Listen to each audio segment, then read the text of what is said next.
大家好，我係安東。《論語》中有一個名句：今之孝者，是為能養。至於犬馬，皆能有養，不敬，何以別乎？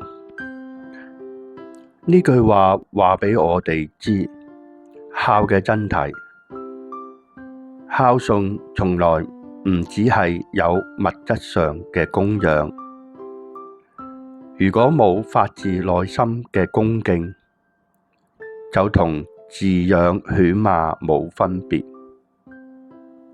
呢番話令我想起臥病在床嘅母親。母親因腫瘤擴散接受手術之後，身體虛弱不堪，生活無法自理，日常起居飲食、行走攙扶，乃至情緒疏導，都離不開旁人嘅照顧。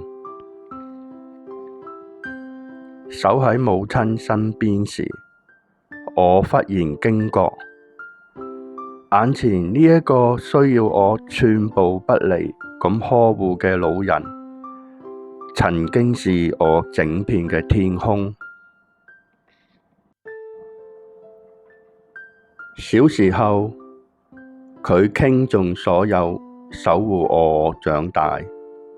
如今歲月輪迴，角色顛倒，我終於懂了敬字嘅重量。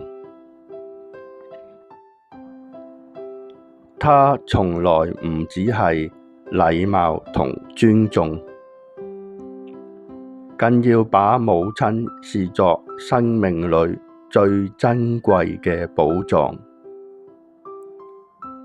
用全心全意嚟陪伴同關懷，換來她病痛裏嘅一絲笑容。